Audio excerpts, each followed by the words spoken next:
Nipples میں آج ہمارا تیسرا دن ہے اور آج ہم ایک اور ڈے ٹرپ کے لیے دنیا کی سب سے خوبصورت کوسٹ لائن امالفی کوسٹ کے لیے جا رہے ہیں۔ نیپل سے امالفی کا فاصلہ تقریباً 60 کلومیٹر ہے۔ نیپل سے امالفی جاتے ہوئے رستے میں ہم اس ایریا سے گزرے جہاں سے دنیا کی سب سے بہترین چیز موزریلا آتی ہے۔ موزریلا چیز دراصل بحیرہ روم کے کنارے اٹلی کے صوبے کمپانیا میں پائی جانے والی جنگلی بھینسوں کے دودھ سے بنائی جاتی ہے۔ موزریلا چیز اٹالین کھانوں، خاص طور سے اٹالین سلاد کا سب سے اہم جزو ہے۔ انہیں بل کھاتی ہوئی خوبصورت وادیوں سے گزرتے ہوئے ہم بذریعہ کوچ تقریباً 1.5 گھنٹے میں نیپل سے امالفی کوسٹ پہنچے۔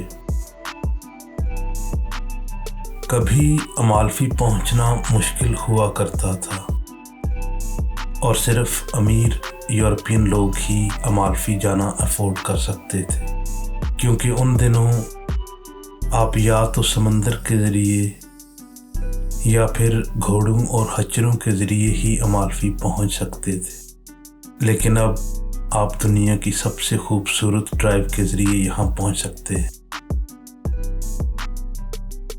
کوشش کریں کہ آپ یہاں اپنی گاڑی لے کر نہ آئیں، کیونکہ امالفی کوسٹ کے خوبصورت نظارے کرتے ہوئے روڈ پر نظر رکھنی مشکل ہو جاتی ہے۔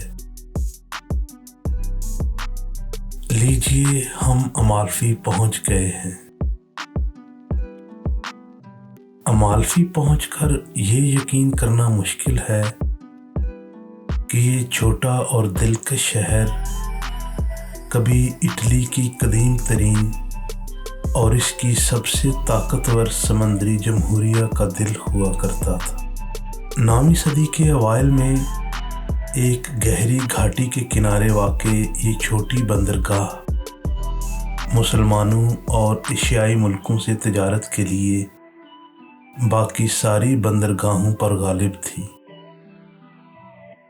شاید یہی وجہ ہے کہ شہر کے سب سے بڑے کیتھیڈرل اور ڈوموں میں آپ مسلم فن تعمیر کے نشانات دیکھ سکتے ہیں۔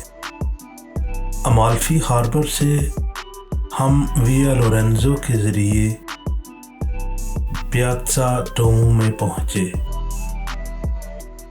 یہ شہر کا سب سے اہم اور مشہور پیازا ہے۔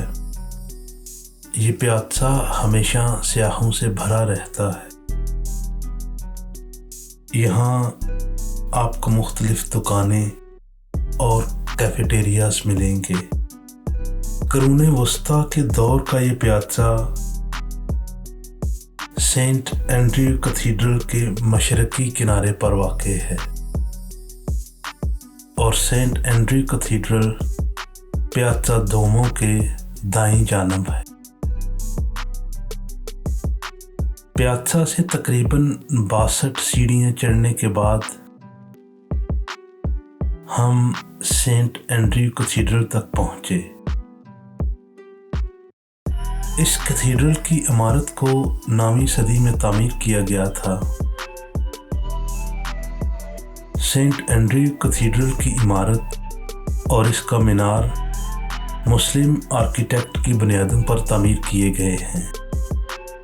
ایک لمحے کے لیے یوں محسوس ہوتا ہے جیسے آپ کسی چرچ میں نہیں بلکہ اسپین کے الحمرا پیلس میں آ گئے ہوں۔ جب مسلمانوں نے قسطنطنیہ کو فتح کر لیا تو وہاں سے سینٹ اینڈریو کے متبرکات کو یہاں لا کر رکھا گیا ہے۔ چرچ کی اندرونی عمارت میں مسجد قرطبہ کا اندرونی ڈیزائن جھلکتا ہے۔ 1000 سال سے بھی زیادہ عرصہ پہلے تعمیر ہونے والے چرچ کے اس ہال کو اس کمال فن سے تعمیر کیا گیا ہے کہ دیکھنے والے کو یوں محسوس ہوتا ہے جیسے ابھی ابھی ڈیزائنر اپنا کام مکمل کر کے یہاں سے گئے ہیں۔ آج بھی یہ ہال انتہائی جاذب نظر ہے۔ ہال سے باہر نکل کر ہم کلسٹر آف پیراڈائز کی طرف بڑھے۔ یہ مسلم فن تعمیر پر بنایا گیا کیتھیڈرل سے منسلک کلسٹر ہے جہاں معززین شہر کے مقبرے ہیں۔ اس کی سفید محرابوں سے گزر کر آپ کورٹ یارڈ میں آ جاتے ہیں جو ایک بار پھر آپ کو اسپین کی مسلم عمارات کی یاد دلاتا ہے۔ کیتھیڈرل کا مینار بھی خالصتاً اسلامی فن تعمیر پر بنایا گیا ہے، جس سے یہ پتہ چلتا ہے کہ اس دور میں مسلمانوں کا اثر و رسوخ اس علاقے میں کس قدر زیادہ تھا۔ خوشگوار موسم اور خانہ بدوشوں سے بھرے اس کیتھیڈرل میں ہم نے تقریباً 2 گھنٹے گزارے۔ یہاں کافی نوش کرنے کے بعد ہم ٹورے دلو زیرو واچ ٹاور پر گئے۔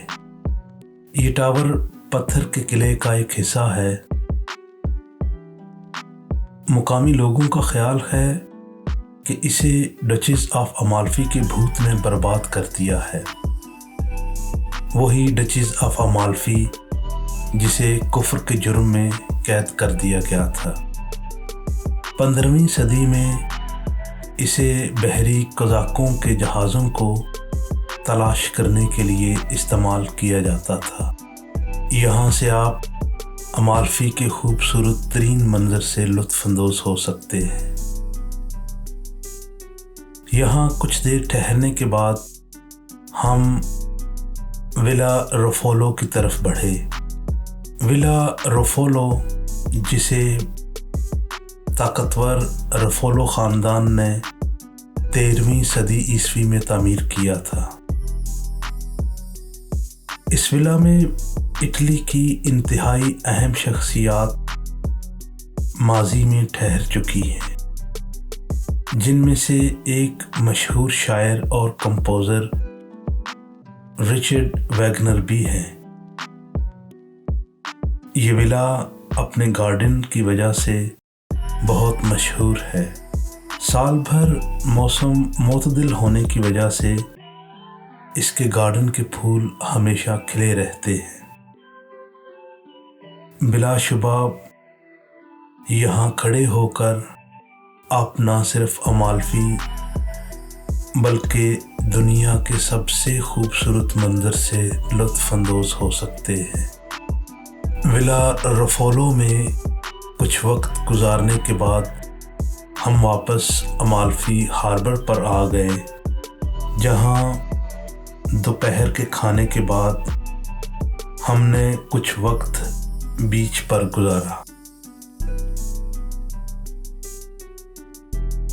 اور اس کے بعد ہم واپسی کے سفر کے لیے کوچ اسٹیشن آ گئے، جو کہ امالفی ہاربر پر ہی ہے۔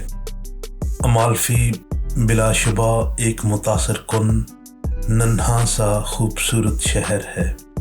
یہاں کا موسم انتہائی معتدل ہے اور امالفی کو چھوڑنا کوئی آسان کام نہیں، لیکن ہم خانہ بدوش اپنی فطرت سے مجبور کسی ایک جگہ، خواہ وہ کتنی ہی خوبصورت کیوں نہ ہو، ٹک کر نہیں رہ سکتے۔ ہماری آنکھوں نے کئی سرزمینوں کے خواب دیکھ رکھے ہیں اور وہ سرزمینیں اس انتظار میں ہیں کہ ہم کب ان سے ملنے جائیں گے۔ امالفی، تم میرے سفر کا خوبصورت حصہ ہو، میں تمہیں ہمیشہ یاد رکھوں گا۔ امالفی، تم شاد رہو، آباد رہو۔ ہمیں نیپلز میں آئے 3 دن ہو چکے ہیں اور ہم ابھی تک نیپل سے نہیں ملے۔ سفر کتھا کی اگلی ایپیسوڈ میں ہم آپ کی ملاقات نیپل سے کروائیں گے۔ دیکھتے رہیں سفر کتھا آپ کے اپنے فیورٹ چینل خانہ بدوش پر۔